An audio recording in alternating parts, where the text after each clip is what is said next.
La señal, ciencia y misterios. Bienvenido, Miguel Ángel, a La señal, ciencia y misterios. Qué honor y qué alegría tenerte aquí esta noche. Todo un placer, Fernando. La verdad es que me agrada muchísimo y lo hemos hablado incluso antes de empezar a hablar de estos temas, porque yo te lo he dicho que te seguía. De hecho, el amigo común, nuestro amigo común, Carlos Alberto Yurcho, se lo había comentado. Y cuando contactaste conmigo, digo, hombre, por supuesto, hay que estar en La señal y bueno, para hablar de temas que nos gustan disfrutar, y esperemos que a los seguidores de tu canal también se les guste también lo que estamos o que vamos a intentar transmitir. Yo pienso que sí, yo pienso que se van a conectar como me he conectado con este libro y con tus trabajos de investigación.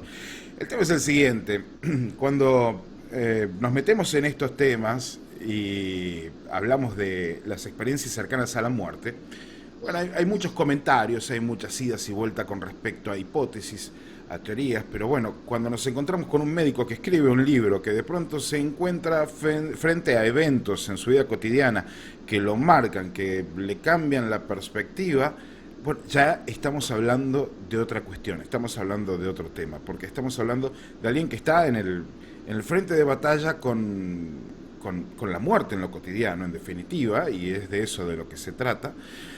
Y claro, cuando hablamos de la muerte estamos hablando, Miguel, de uno de los puntos neurálgicos de la vida de cada ser humano desde que estamos en este planeta. Estamos hablando de uno de los grandes tabúes y estamos hablando al mismo tiempo de una de las grandes motivaciones durante la vida para hacer cosas, porque claro, todos estamos constantemente pensando que tenemos que hacer tal o cual cosa antes de irnos. Y qué casualidad o qué causal que ese mensaje también esté implícito en muchas experiencias. Pero vamos a arrancar por el principio. Estoy con toda la información de tu libro en la cabeza. La verdad es que gracias por escribirlo, Miguel. Gracias, tenía que decírtelo. Gracias por escribirlo. Se siente la emoción con la que lo has escrito. Yo lo había leído hace como 4 años más o menos y lo repasé este fin de semana para hacerte la entrevista, y el honor es mío de que estés esta noche charlando con nosotros. Esto comienza, según lo que leí en el libro, por una charla en un grupo de emergencias, un equipo médico, donde de pronto un doctor con experiencia, con autoridad, decide romper el silencio y narrar una historia, algo que le había sucedido a él, y todos se quedan sorprendidos.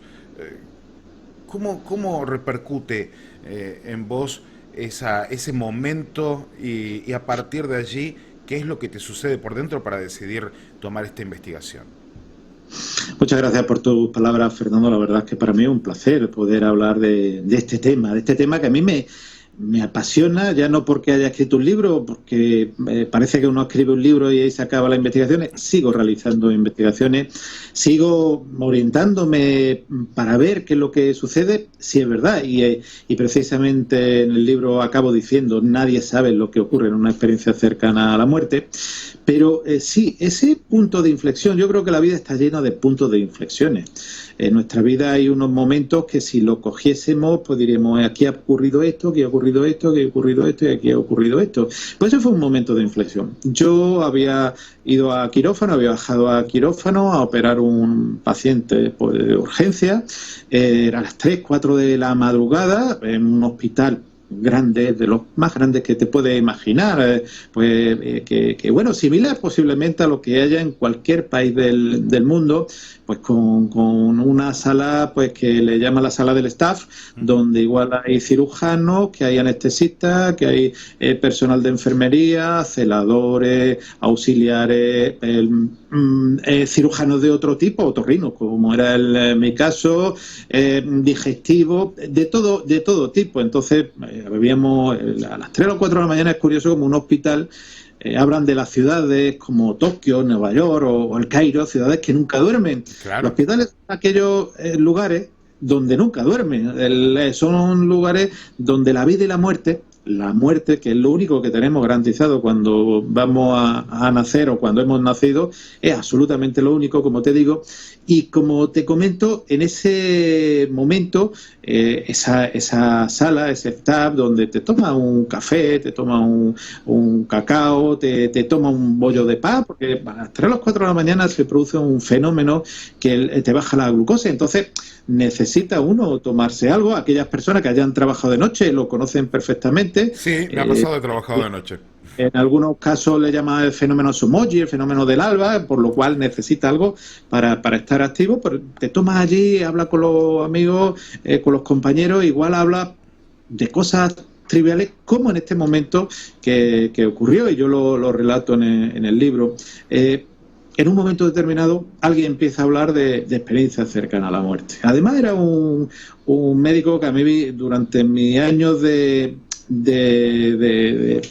aprender, pues cuando está haciendo la especialidad, claro, yo lo conocía, un hombre muy serio, el típico médico de toda la vida, por lo cual ahí te llama la atención cómo empieza a hablar de esos temas sin ninguna banalidad, y cómo a partir de ahí personal de enfermería, otros médicos, personales auxiliares, parece que eso que podía estar oculto, desconocido, salta a una realidad. Yo había leído ya algún libro de Raymond Moody, el libro de Elizabeth Kubler-Ross, pero no es lo mismo. Nos vamos a trasladar también a los años 90. No existía prácticamente, había un internet muy precario, la informática estaba en pañales, y no es como ahora que uno coge el móvil, se puede meter en distintas plataformas o en distintas redes y puede aprender. Tenías que aprender pues escuchando de boca en boca, y a partir de ahí salta ese gusanillo de decir, oye, esto que está ocurriendo, o que han contado, puede ser verdad. Esto en un hospital grande, ya digo, puede tener 3.000 camas para enfermos, miles de profesionales, y que en un momento determinado, claro, el hospital es un complejo también de varios hospitales, de 5 hospitales en sí. Fíjate el complejo tan enorme donde nos movíamos, como te digo.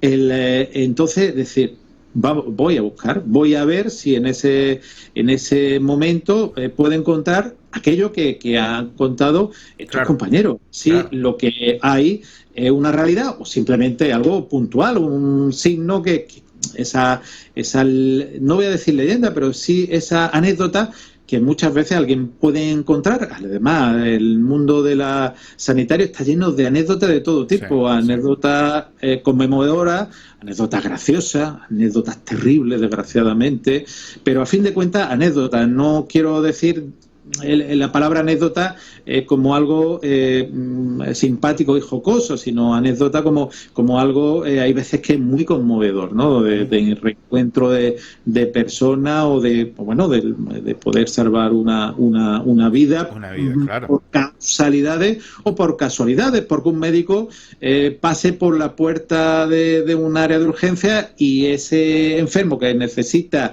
ese especialista esté allí, aunque no esté de guardia, ¿no? Como me ha ocurrido a mí, posiblemente le ha ocurrido a otras muchas personas, Fernando. Entonces, a partir de ahí, empieza la investigación. A mí me gusta, y yo sigo investigando siempre que puedo, no solamente experiencias cercanas a la muerte, sino otras muchas cosas que me gustan. Y como todo, hay que aprovechar las circunstancias. Si uno está en un hospital con muchas camas, pues empieza uno a preguntar, enfermeros, auxiliares, médicos, incluso a los enfermos, pues le puede, y al final te vas dando cuenta, ojo, que yo digo que son muchos años de investigación, y a lo mejor puedes sacar 40 o 50 o 60 casos interesantes que has podido investigar profundamente, pero que a lo mejor son 15, 20 años cuando está el libro, pues posiblemente llevaba 20 y algo años de investigación, ¿no? Entonces, tú sacar, en el libro creo que aparecen 20 y tantos, 30 y algo casos, había 40, pero bueno, por tema de editorial siempre hay que restringir, desgraciadamente.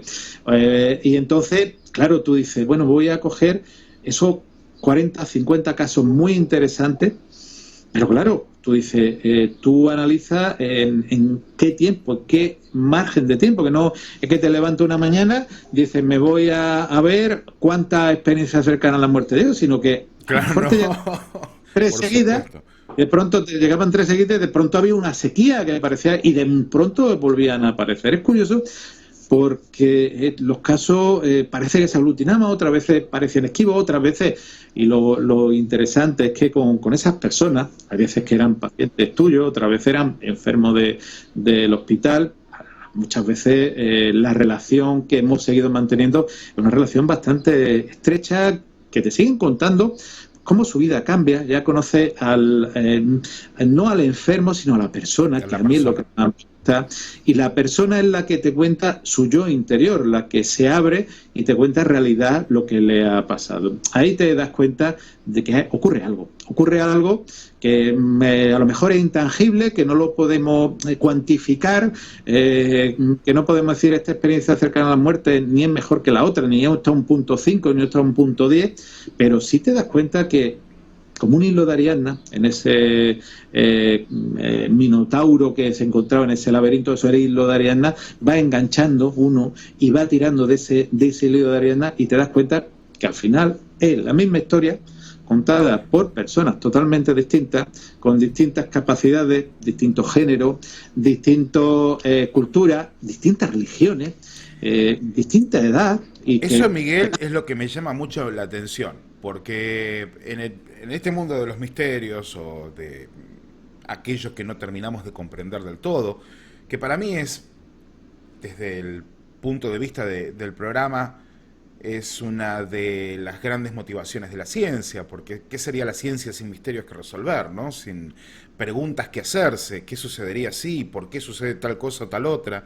Pero es muy interesante que se repitan patrones, que haya patrones muy visibles, más allá, como bien decís, de la capacidad, de la formación, del contexto cultural. Hay patrones que se repiten en estas historias y que son muy interesantes. ¿Podrías hablarme un poco y contarle a la familia señalera de estos patrones? Pues sí, realmente cuando, como digo, ese hilo de Ariadna se junta, el científico tiene, no sé si decir la mala costumbre, pero sí la costumbre de intentar cuantificar muchas veces lo incuantificable. Y tenemos varias clasificaciones. Quizá la más conocida es la Raymond Moody, aunque otra también muy interesante, muy parecida, fue la de Grayson, o la de Grayson. Pero bueno, Raymond Moody dice una serie de fases que la primera es una salida del cuerpo, otra es ver desde la lejanía qué es lo que está ocurriendo, otro es el fenómeno del túnel. Ya digo que no tienen por qué ser ni contemporáneas, ni tiene que ser una antes y otra después, no son consecutivas. Varía y no tienen que darse todas. Ese fenómeno de túnel, esa aparición en algunos casos de un ser superior. Hay veces que la persona puede ver cómo la vida o fenómenos o fragmentos de la vida es como una película, como el que está viendo una película. A mí me llamaba la atención como en algún caso me contaban, dice, mira, pasaron minutos, en cambio yo pude ver mi vida en horas. Yo, para mí, habían pasado muchas horas y vio fragmentos muy importantes de su vida y vivió esos momentos importantes de su vida. En minutos, el tiempo se comprime, se derrite, como esos cuadros del pintor Salvador Dalí, que aparecían derretidos, y que algunos se encuentran, creo que en el Museo de Chicago, que se encuentran completamente derretidos. Ya digo, ven ese ser, que puede ser desde el ser que tú quieras, de tu religión, a un ser superior, a Gaia. Eso es curioso porque cada persona lo interpreta de su forma. Y también el decirle que en muchos casos que no es su momento y volver otra vez a su mundo. Hay veces que molesto. Yo recuerdo un caso donde una paciente se molestó porque le había, vamos a decir, salvado la vida, le había vuelto la vida, pero esta persona estaba muy a gusto en su experiencia cercana a la muerte, ¿no? Volvemos a decir que fíjate que lo que ocurre, ¿no? Que esas son esas anécdotas que te llaman la atención y que tú dices, bueno, todas esas fases que muchas veces cada fase tiene su fase, me da igual, prácticamente son las que se define Raymond Moody, igual que Grayson, igual que otras clasificaciones lo hace, pero hay personas que a lo mejor nada más que una fase o ninguna, y veces que simplemente esa fase incluso puede ser un elemento negativo, que es lo que vive la persona. son las menos, un porcentaje muy ínfimo, pero como digo, cada persona lo vive de una forma distinta, pero todo indistinto de cultura, de religiones, de género, de lugar geográfico, porque, por ejemplo, Hislop, en los años 50, 60, 70, cogió aproximadamente a 1000 sanitarios para que realizasen investigaciones en India, en Reino Unido y en Estados Unidos. Cultura en unos casos parecida, en otras distintas, y se dio cuenta pues que todos contaban prácticamente la misma historia. Si tú hablas con personas que, por ejemplo, sean musulmanes, en vez de decirte que han visto a Jesucristo, te van a decir que han visto al profeta Mahoma o algún otro santón, ¿no? Por lo cual, cada persona lo va a interpretar como uno lo conoce. Si una persona nunca ha visto un teléfono móvil, se lo enseñásemos a una persona de hace 100 años, pues te diría pues que, no sé, que un libro o parecido a un libro de cristal, y te lo definiría con sus palabras. Entonces, tal cual, no depende de cultura ni religión, sino que todos definen más o menos lo mismo.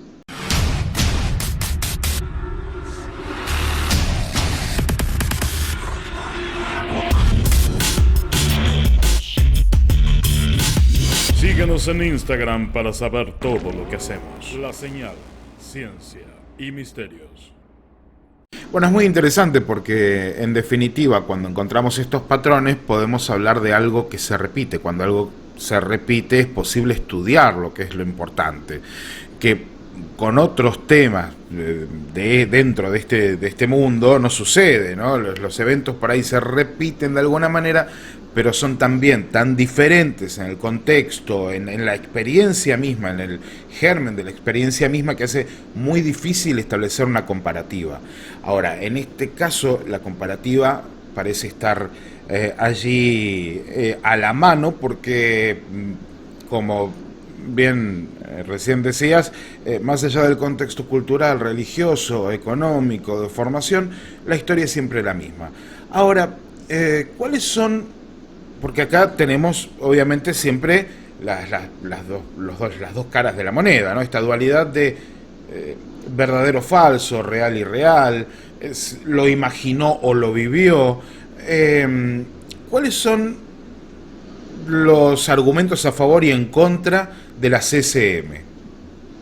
Muy buena pregunta, porque como científico te lo tienes que preguntar. De hecho, gran parte de mi investigación sobre CCM se basa actualmente en eso. ¿Realmente la persona lo ha vivido o es fruto de la imaginación? Es uno de los elementos que es importante que como científico te pregunta. Hay elementos y hay personas como la doctora Susan Blackmore que intentan explicarlo todo desde el punto de vista fisiológico, alteraciones de un cerebro en cataclismo que segrega una serie de neurotransmisores, serotonina, dopamina, y que realmente lo que se produce es una especie de alucinación. El efecto túnel es porque al cerrar la persona el ojo se dilata la pupila y la luz, además yo invito a los seguidores de tu canal que lo hagan, se pongan enfrente de una luz, cierren el ojo y verán cómo aparece como una especie de túnel. Eso está muy bien. Y hay una serie de también elementos. Pero, claro, la otra parte es que en muchos casos el túnel no tiene una luz al fondo. Esa luz al final no existe. Hay personas que no ven el túnel, por lo cual no todas las personas tienen esos procesos. Solamente, según los estudios del investigador Pittman Lommel, del cardiólogo Pittman Lommel, un 18, un 20%. Grayson también, ¿verdad? Y Ring y Morse, más o menos la misma cantidad de personas que tienen paradas cardíacas o episodios de estrés corporal supremo, que es lo que realmente produce, o sea, donde se produce la experiencia cercana a la muerte, y aparece esto. ¿Por qué decía que mi estudio, mi investigación es si es fruto de la imaginación, es fruto de la alucinación o es fruto de una realidad? Es una muy buena pregunta y los seguidores del canal dirán, pero eso se podría medir. Lo primero, tenemos casos de experiencia cercana a la muerte donde la persona está en una parada cerebral, está en un electroencefalograma plano. Entonces, realmente ahí el cerebro no debería funcionar. Si no hay funcionamiento cerebral, no hay actividad cerebral, no hay alucinaciones. Eso sería uno de los elementos. Claro, porque no intervienen los disparadores de las alucinaciones, claro, ¿no? Los disparadores químicos. No hay imágenes que dependan del cerebro ni de los neurotransmisores, entonces Exacto. haría. Pero nosotros hemos seguido un paso más allá con un compañero neuroradiólogo que trabaja en un hospital español de la provincia de Murcia, el doctor José Alonso. Estamos haciendo unas investigaciones de personas que han tenido experiencias cercanas a la muerte y personas que no han tenido experiencias cercanas a la muerte. Se les pide 3 cosas. Primero se calibra, son 2 horas y pico, metido en una resonancia magnética dinámica, que es el aparato de resonancia magnética, pero que mide tu actividad cerebral por medio de fogonazo cada vez que hay una actividad cerebral. En vez de como electroencefalograma mandar una señal a un aparato que lo visualiza, no, esto es lo que se ve directamente en el cerebro. Se hace el corte del cerebro y se ve por distintos colores la cantidad de actividad neuronal que existe. ¿Qué ocurre?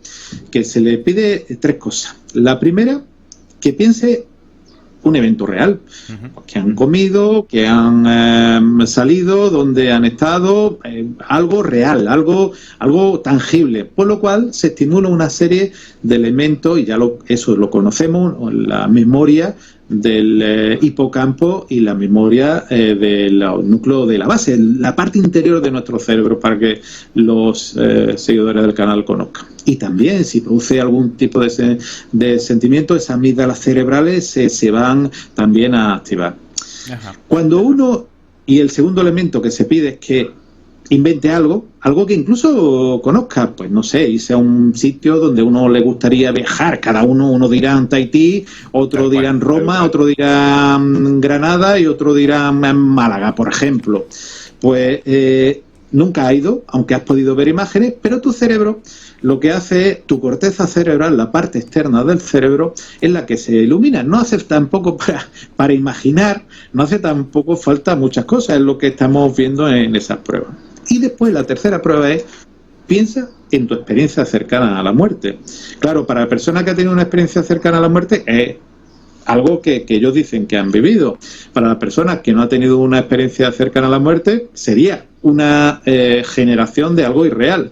Claro, algo imaginario. ¿Cuáles son los resultados? Pues las personas que tienen o han tenido una experiencia cercana a la muerte, se estimulan esos núcleos de la base, ese hipocampo, o sea, están recordando, están rememorando, por lo cual, para la persona que ha tenido una experiencia cercana a la muerte, la experiencia cercana a la muerte es real. Claro, para aquellas que no han tenido cualquier otro recuerdo. Como ahora mismo que estamos hablando, tú me estás viendo a mí, yo te estoy viendo a ti, es como algo el primer real. Día de clases en el colegio o cosas que te hayan marcado. Cosas que no se olvidan. En cambio, las personas que no han tenido experiencia cercana a la muerte y piensan en una experiencia cercana a la muerte, el corte, la región temporoparietal, es la que se ilumina y ahí acaba la cosa. Por lo cual, tenemos ya un dato objetivo, que hay algo diferente en personas que han tenido experiencia cercana a la muerte, en personas que no han tenido experiencia cercana a la muerte, por lo cual lo interpreta como real. Y cuando tu cerebro lo interpreta como real, hay que plantearse, no es definitivo, pero hay que plantearse, ¿será real? Yo creo que muchos pensamos que sí, ¿eh? Pensamos que sí, nuestro cerebro, hombre, se puede engañar, pero lo es real. Claro, el tema es que uno se puede autoengañar, uno puede pensar que algo fue real, uno puede estar convencido incluso de que algo fue real, pero la impresión en el cerebro supongo que debe ser distinta también. El mentiroso, si se hiciese una... dicen que por 1000 veces que repite una mentira no se convierte en una realidad. La persona que se inventa algo y le hiciese una resonancia magnética, aunque se creyese que podía ser verdad, porque bueno, hay técnicas de aprendizaje y demás, y sabemos que servicios secretos le enseñan a mentir, sí. O el famoso polígrafo que se puso tanto de moda. En la resonancia magnética No, porque tú no estás sacando memoria. No sé si me explico. Tú estás sacando invención.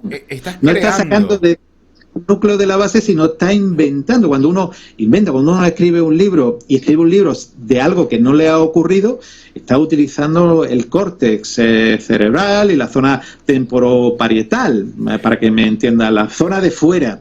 Como si lo pusiésemos en un mapa, de pronto vamos a ponerlo así, si uno está recordando, está extrayendo la información, supongamos, del continente africano. Si uno está creando algo, está extrayendo la información del continente europeo. Son lugares físicos distintos. Totalmente, totalmente.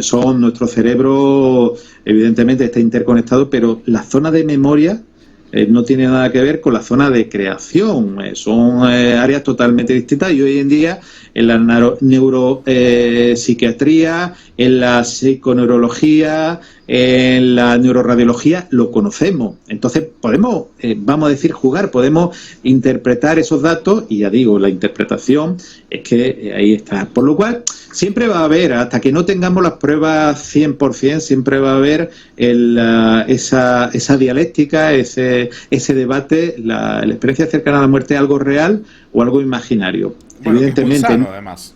Claro, me parece muy bien, porque en el debate, si es sano, aprende uno mucho. Porque lo que está claro, o lo que me queda claro, que no es una descarga neuronal de un cerebro en crisis, porque si no, pues el 90% de los cerebros en crisis lo tendrían.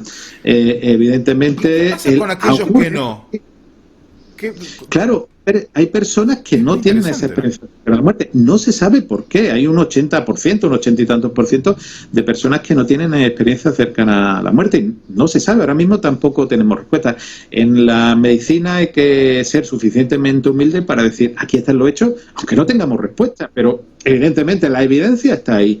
Y lo que no podemos, Fernando y seguidores de tu canal, lo que no podemos en ningún momento es negar la evidencia. Eso sí está muy claro. Y a partir de ahí, intentar investigarla hasta que, bueno, es posible que necesitamos muchas más tecnologías. Hace años no te contamos ni con resonancia magnética, ni resonancia magnética dinámica. Ahora está entrando un aparato que se llama la tractografía, que parece incluso más importante, donde podemos sacar información. Por lo cual, en el momento que vayamos teniendo más información y más posibilidad de información científica, vamos a sacar más datos y vamos a llegar a más conclusiones.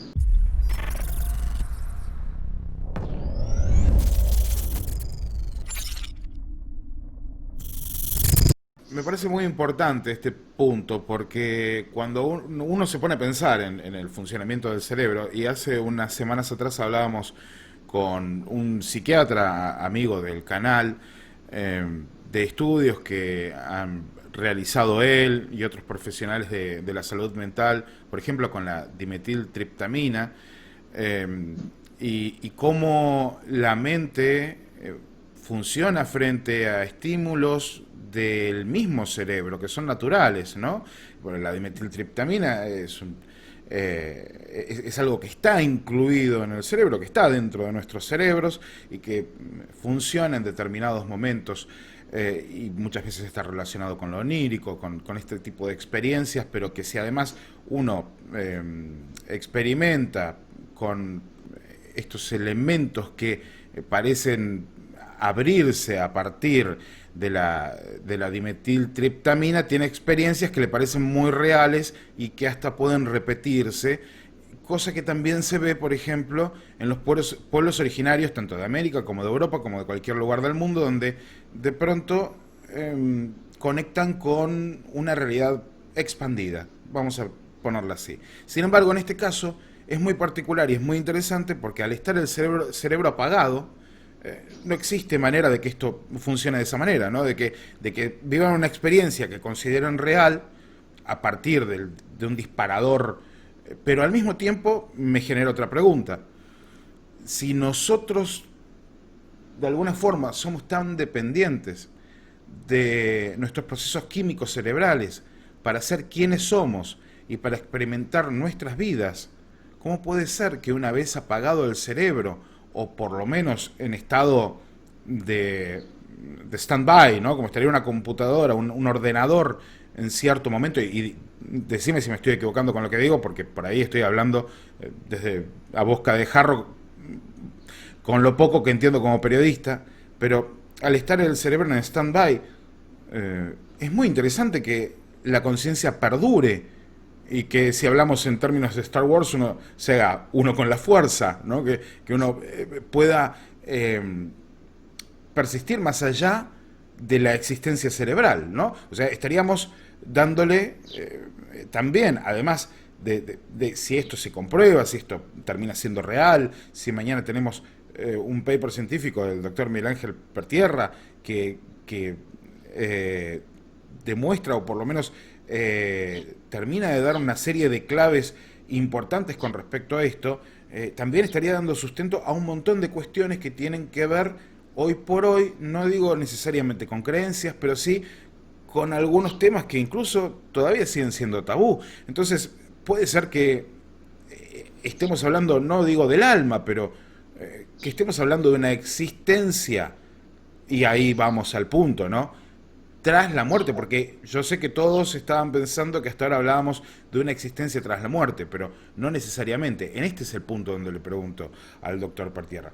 Miguel, ¿estamos hablando de una existencia o de una posible, probable, tal vez, quizás, existencia después de la muerte? Bueno, habría que decir, como ahora se ha puesto de moda, una presunta existencia después de la vida. O sea, yo diría, claro, después de esta vida, sí. La gran pregunta.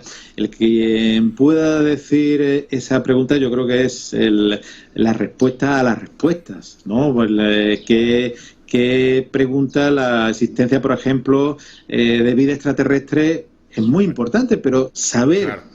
Si hay después de esta vida algo diferente, distinto, o incluso la vida perdura de alguna otra forma, de distinta forma o con distintas leyes físicas, sería interesantísimo. Nos llama la atención, y a mí una de las cosas que me sigue llamando la atención de experiencias cercanas a la muerte, que he investigado yo y otras que han investigado otras personas, pues que te encuentran cosas que no te cuadran con la física pura. Por ejemplo, personas que en un momento determinado están viendo un accidente que está ocurriendo a muchos kilómetros de allí, o personas que son capaces de encontrar una habitación que no la conocían dentro de la casa donde se habían recién mudado, o personas que incluso escuchan una conversación a 200 o 300 metros, estando en una parada cardíaca, en una experiencia cercana a la muerte, pero por parada cardíaca, y llegar a la veracidad de que lo que se estaba contando era lo real, ¿no?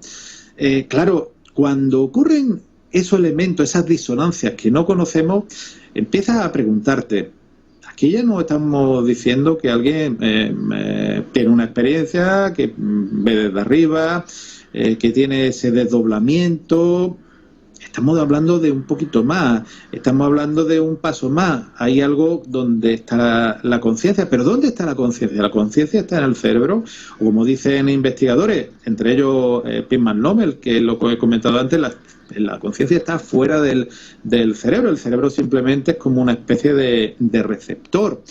Entonces, claro, si tú tienes o pudiésemos tener la capacidad de decir, después de esta vida hay algo más, lo que sí te llama el atisbo de que si pudiésemos decir esa respuesta, ya tendríamos la respuesta de las respuestas. Claro, pero evidentemente ahora solamente tenemos indicios pues de personas que han tenido experiencias cercanas a la muerte. Lo que te van contando es que hay algo diferente a esto que hay aquí.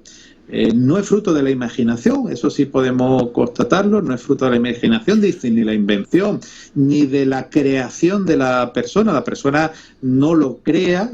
Evidentemente puede que haya algún caso pues de personas pues, que quieran darse como los testigos de un fenómeno, del mismo fenómeno OVNI. Hay personas que pueden mentir para salir en los medios de comunicación, pero muchas personas están contando lo que están viendo. A partir de ahí, ya digo, a partir de esos elementos, de esas disonancias, ese proyecto de futuro, y hay veces que incluso, y a mí me ha llamado la atención, porque también personas muy serias, que con carrera y que con una importancia vital dentro de la sociedad, arquitectos muy renombrados, me han contado muchas veces en petit comité, porque esto desgraciadamente no lo pueden contar en abierto por la mofa, por las críticas que pueden suceder, pues que incluso tenían ciertas capacidades durante un tiempo, que uno de los elementos que ocurren cuando una persona tiene experiencia cercana a la muerte. Algunos de ellos, de este 20% de personas que estaban en estado crítico, algunos de ellos tienen una serie de capacidades de premonición, capacidades de incluso algunos refieren de sanación. Yo ahí no lo he podido constatar, pero de precognición, de premonición, de poder conocer cosas, sí. Entonces, ¿qué se dispara después de esa experiencia cercana a la muerte? Posterior a la experiencia de la SM, aparecen estas... Ajá. Posterior, y además se suele agotar. Es curioso, porque no es que la persona adquiera estas capacidades y le perdure. La gran mayoría empiezan estas capacidades y le desaparece a los 2, 3, 4, 5 años. Empieza como un pico, como si algo se despertase, como si alguien pulsase un interruptor, pero como esas escaleras donde uno sube en un bloque de piso, que se va agotando porque el reloj va marcando un timer, y al final, después del minuto, los 2 minutos, en este caso 2, 3 años, desaparece esas capacidades, que también te llama la atención. Bueno, es muy interesante porque hay quizás otro campo en el cual suceden estas cosas, y es un campo que dentro de los temas que nos gustan es quizás uno de los más escabrosos, que es el encuentro con humanoides extraños, y muchas veces los testigos refieren esto. Me he encontrado con personas que con lágrimas en los ojos me han narrado experiencias muy fuertes vividas después de un evento muy extraño, vivido a plena luz del día, en medio de una ruta nacional, digo, algo muy fuera del contexto del visitante dormitorio, por ejemplo, y personas que son pilares de la comunidad que de pronto me narran una historia y lloran casi como chicos, cuando justamente hacen referencia a esto que se despierta durante un tiempo limitado también, ¿no? Que sucede durante una cantidad de tiempo. Esto es un punto muy interesante, por ahí tendremos que quizás charlarlo otro día con más profundidad, pero hoy estamos con la CCM y recuerdo justamente en el libro, por ejemplo, uno de tantos casos que hay en el libro que son tan interesantes, pero por ejemplo, yo que soy fumador, que estoy acá haciendo fuerza para no prender un cigarrillo porque lo estoy dejando, recuerdo el caso de justamente esa mujer que tenía problemas en los pulmones, que era fumadora, que de pronto usted se la encuentra por el pasillo, que la llevaban de urgencia, estas personas vestidas de naranja, y que de pronto recuerda a ella las jeringas naranjas y la pinza tan particular que usted utiliza. Estos datos o estos detalles pueden ser, Miguel, lo que quizás nos haga también un poco, además del estudio científico puro y duro, ¿no?, pero los que nos den una pauta un poco más profunda de lo que está sucediendo. Claro, en el caso que refiere fruto, como digo, de la casualidad o de la causalidad. Había dicho antes de que muchas veces la persona para salvarse necesita de tener el especialista a mano, porque si no se hubieran fallecido. Pues este caso, yo no estaba de guardia, hay un especialista de guardia o varios especialistas de guardia, depende de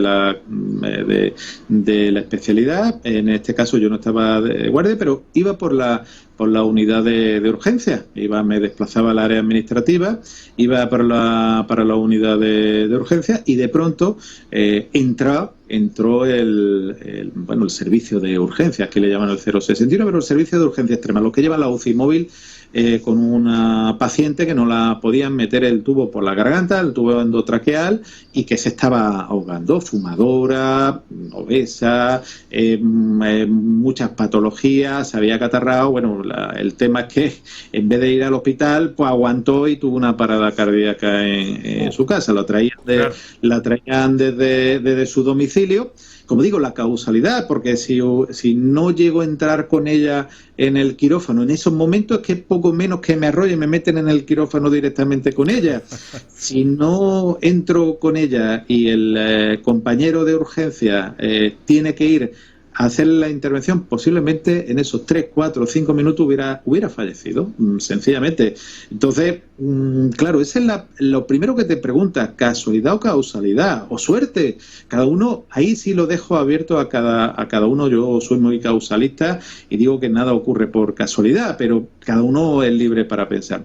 Como digo, se le hace una traqueotomía, un agujerito aquí en el cuello. Imaginar una persona que no está respirando, hay que hacerlo a toda marcha. Te abren el kit de quirófano, todo está metido en una caja metálica opaca y estéril para que no haya, y vas cogiendo incluso una pinza especial, porque esta señora era muy obesa, para separarle lo que es el tejido graso para poder llegar a donde estaba. Eso estoy hablando cuestión de segundos, 15, 20 segundos, eso es como un baile o una coreografía vital y muy rápida. Esto se hace todo automático, por lo cual una pinza, cuando ya se le introduce la cánula para respirar, no respira. Resulta que la oxigenación de oxígeno, que tenía que estar entre 90 y tanto, 100, 80 y tanto, la tiene muy baja.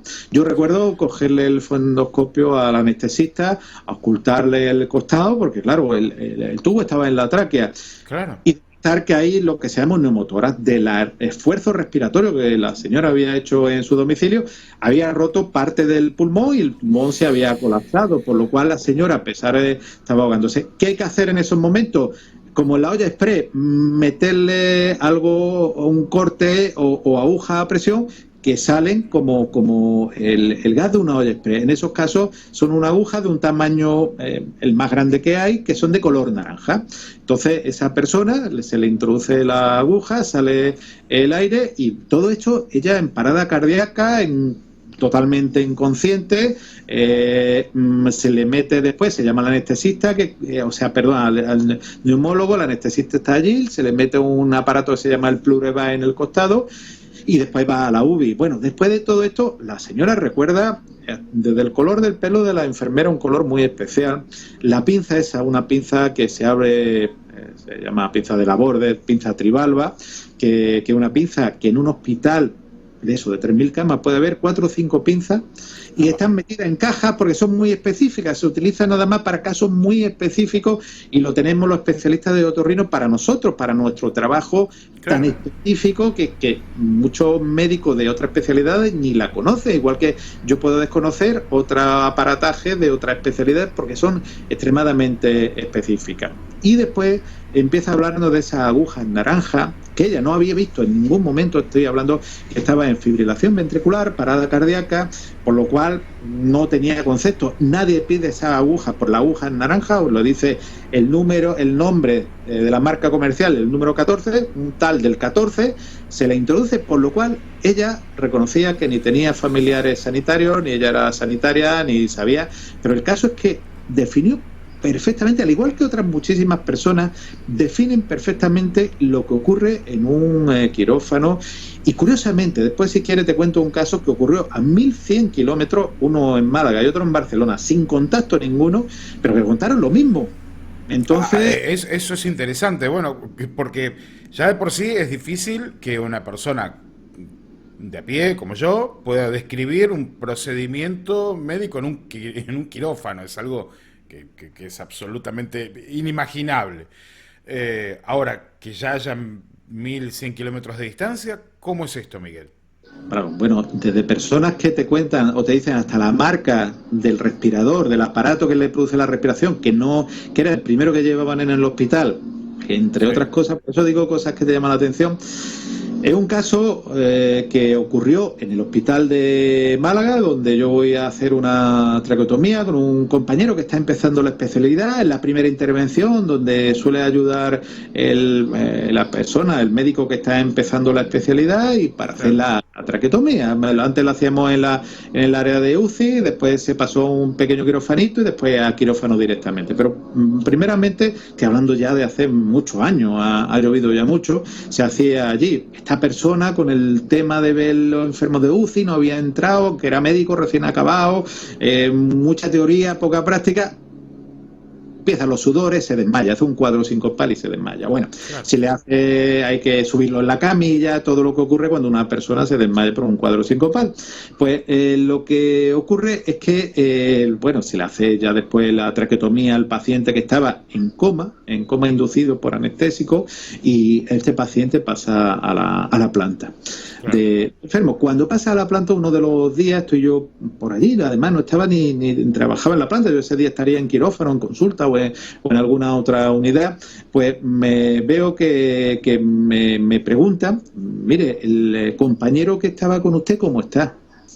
Claro, yo puedo decir que después de 2 semanas no sabía ni de qué iba la historia. Y me cuenta que él era un paciente que le hicimos una traqueotomía y que vio a un compañero, además lo describe perfectamente cómo era ese compañero, él lo describe perfectamente, y que él había visto que se había desmayado, pero que tenía la curiosidad de cómo estaba. Bueno, pues nada, está bien y demás. Bueno, ahí te llama la atención porque esa persona, tú decías, ¿qué es lo que ocurre? Pero haciendo en una reunión, en un congreso que se hizo en Madrid, lo comentaba hace muy poquito, precisamente con personas que estuvieron allí. ¿Te acuerdas? Una señora, en el turno de ruego y pregunta, como se suele decir muchas veces, en el turno de pregunta, que a mí el que me gusta, de tertulia, que me gusta mucho más así, dice, mire, me ha llegado un mensaje de una persona que vive en Barcelona, desde Málaga a Barcelona hay 1.100 kilómetros, Málaga a Madrid 500 kilómetros, 1.100 kilómetros Málaga a Barcelona, me lo sé perfectamente porque un familiar mío, pues mi hijo estuvo estudiando el año pasado allí, por lo cual el camino me lo sé estupendamente. Claro. Como digo, me empieza a contar que quiere saber una respuesta porque un familiar suyo fue a visitar a otro familiar a la UCI, se desmayó, y al paso de los días este familiar que estaba en la UCI se despierta y lo primero que pregunta es cómo sea ese familiar que se ha desmayado. Yo, en ese caso, cuando me pregunté, le dije, pues mire usted, le voy a responder muy fácil, lo ha leído en mi libro. Digo, porque otra... Claro. Digo, y claro, la señora se quedó así un poco... Digo, sí, mire usted, lo bueno que tiene cuando uno escribe algo es que se queda impreso. Porque las palabras ahora se graban mucho, pero antiguamente no se grababa tanto como se graba ahora y se perdía en lo etéreo. Pero cuando alguien uno plasma negro sobre blanco, se queda escrito, y cuando esta persona, me acuerdo, días después de darle esa respuesta, leyó el capítulo, decía, no puede ser. Recuerdo el correo diciendo, es imposible que esta persona, este familiar mío, que no quería entrar y además no le gustaba saber nada de experiencias cercanas a la muerte, lo único que tenía esa curiosidad, que es lo que había pasado en ese familiar, de saberlo, que alguien a 1.100 kilómetros, sin ninguna relación con ellos, podía haber vivido esa misma experiencia. Entonces, tú dices, ¿qué ocurre? Hay esa sincronía. Habrá otros muchísimos más casos a lo largo de todo el mundo que desconocemos, porque también yo me he encontrado casos de 2 realizadores de televisión que no se conocen, de televisiones totalmente distintas, que cuentan prácticamente el mismo caso, los dos con una meningitis de pequeño,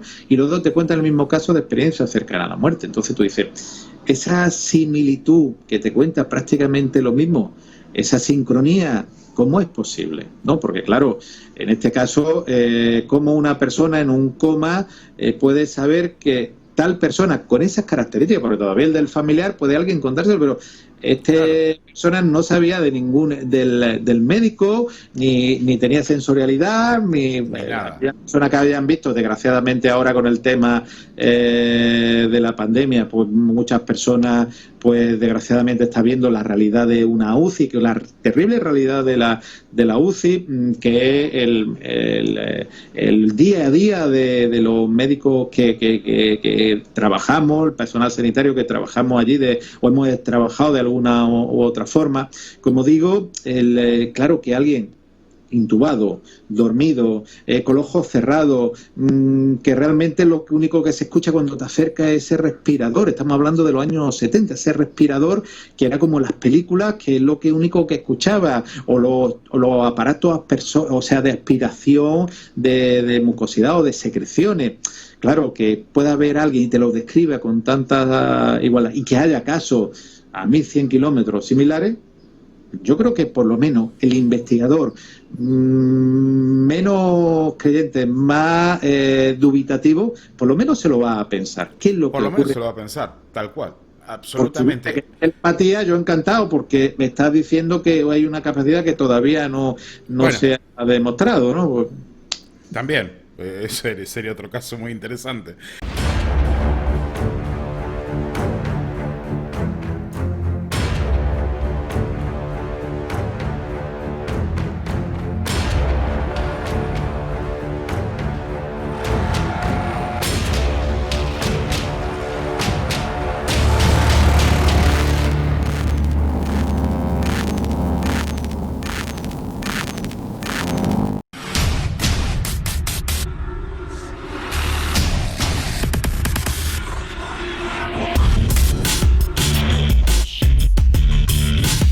Síguenos en Instagram para saber todo lo que hacemos. La Señal, Ciencia y Misterios.